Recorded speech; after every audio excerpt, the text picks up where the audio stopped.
Coming up in today's video, guys, we've got 3 different patients, myself, Taylor and Katie. I've got a really awkward plug to get out. You didn't want to come out this one. You've got a nice easy one, and Katie's got a bit of a sticky one. So my name is Rhys. I'm one of the audiologists who works here at Audiology Associates. And my name is Taylor, and I'm the other audiologist here. So what we got here is a Crumbly plug. So this is quite a big old plug, but it's kind of lots of little tiny bits all stuck together, and that's what's making this. It is so brittle. It is so brittle, and it just didn't want to come out, right? And this part of it looks really easy. So the wax plug is starting to move. We've got a good bit of suction grip on here, just detaching it from the canal walls. And it was all going swimmingly, right? It looks like it's coming out all right so far. Really well, yeah. And then as we start to pull this forwards, I was like, well, it doesn't want to kind of move. It's a little bit stuck. And then it comes forward and it gets stuck right on the edge there. So I've got to kind of keep plugging at it. Kind of similar to the one I had the other day. It was. That's right. I think yours was a bit more stuck in this one. Oh, yeah. This was like just breaking away in smaller bits. So it didn't want to come away. I was hoping this big chunk would come out. But you can see it's kind of moving forwards, then it crumbles. I think where it's been held in that tight space, it's kind of held all together. As soon as I move it into a slightly wider portion of the ear canal, it starts to break these little bits off.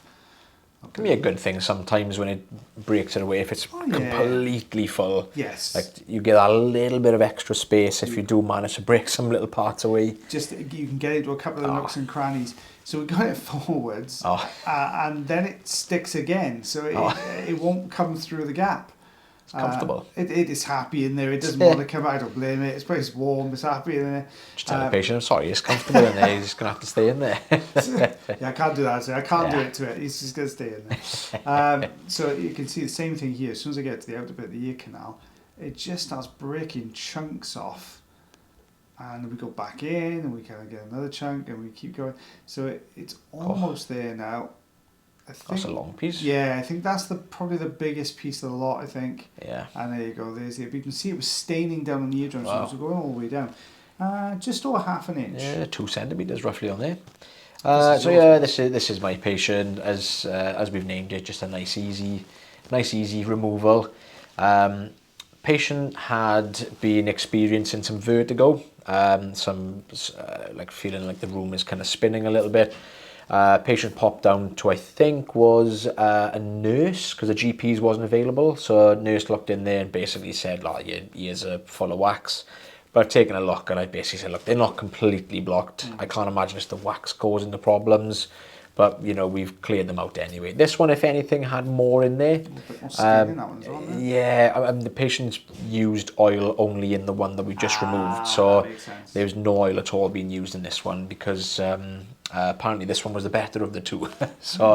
But it still comes away okay. I mean, I've got I think I just stuck with the fine end on this one because I kind of was hoping it was going to be a little bit softer. Yeah. But, this one is more of a skin peel than anything. I mean, you'll see me kind of dragging down from the top. Oh, it's just hanging on to that front section of it, isn't it? It's almost free. I mean, the biggest part of it is loose. Here it comes. One more pull, and I think we're out. There you go. Oh, it's kind of attached to the top as well. Yeah, here it comes. It's almost like a piece of skin is folded over and back on itself. Yeah. So I did actually say to the patient, I was like, oh, you actually had more on this side compared to the other side. But yeah, we've got a little tiny bit that I think that's a scab. The way it kind of looks when it comes out, I think this is an old scab. Do you think they tried to get in there with a cotton bud? Or? Possibly. Just the way it looks. I'm not sure if it shows now in a second, but once it comes away, see the circle, and then you've got that what looks like dried blood in the centre. It could be, if that was dry skin that was deep, it could just have sort of peeled the surface layer and you had a tiny bleed underneath. Yeah, but it's fine otherwise. There's no issues there at all. But just over half an inch. Yeah, centimetre and a half there, nice and easy. So Katie's sticky wax removal next. Not completely blocked. There is a gap there. So let's see if she tackles this one. Standard size on a tube, which is the larger of our suction tubes. Is sticky, isn't it? Look at that. And the skin as well. It'll just keep blocking the suction tube every couple of seconds, this type of wax removal. The only time I've ever noticed if you don't do it is if you really put a lot of oil in there to start with, it tends to not block up quite so easily, but for this type of removal you are normally in, out of the ear all the time. Oh, they're a bit of a nightmare, and so you pop in, touch the wax, and then blocked. Yeah. You've got a bit of water, clear it out. It's this really horrible consistency because it's too sticky for suction, but it's still a bit on the soft side for manual tools. So you're kind of flicking between tools a lot usually in this type of thing. Again, kind of a frustrating one because the patient's probably not having any problems with their hearing. It's just more of a, like, I can feel something in there. Yeah.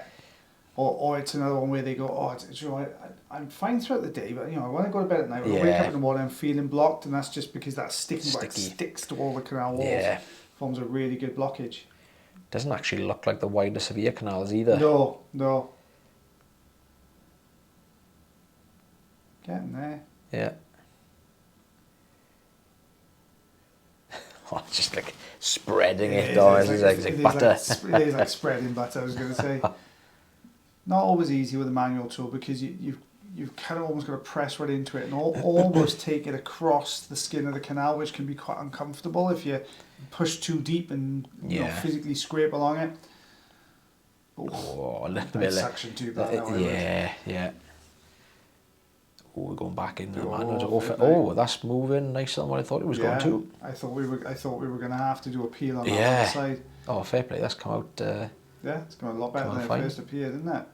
We're going to do a bit of tidy. Do a bit of tidy up there as well. Nice. Lovely.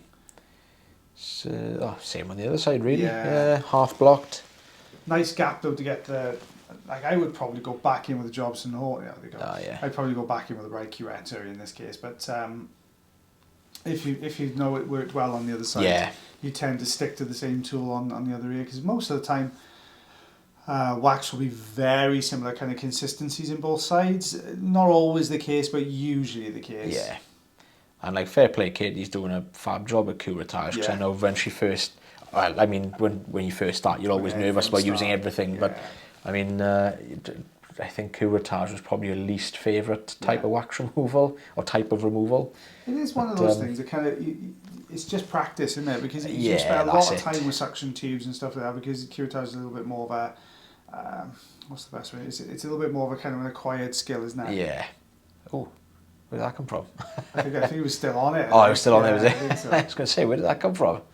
Just appeared from nowhere. I will do that sometimes if it's super sticky because it almost works like a snowball. You can kind of go up and just tap it onto a piece of wax and it'll pull it off. Yeah, just got a way of thinking about it. I didn't think of that. Yeah, it is. It just kind of, not always mine, but no. Yeah, no, I would have done what Katie did. I think to try and pull that away with curettage. That would have been a bit of a nightmare. Yeah. Well, guys, thank you very much for watching our video again today. I hope you enjoyed the video as much as me and Taylor did voicing it over. If you do enjoy the videos, you can always like, heart, share, follow, and subscribe for me. That would be absolutely fantastic. It does push the videos out to more people, and it helps with the algorithm as well. So that, if you don't mind doing that, would be much appreciated. And if you really enjoy the videos, you can also become members of the channel. That way, then you get to see new videos as soon as I've edited them. You get them straight away before everybody else, and you get 2 more extra video days a week. So you get them on a Monday and a Friday as well. And so make sure you do that for me as well. But as always, guys, take care of yourselves. Take care of your ears. And take care of one another. Myself and the lovely Mrs. Taylor Green. We'll see you for the next video. Bye, everybody. Bye-bye.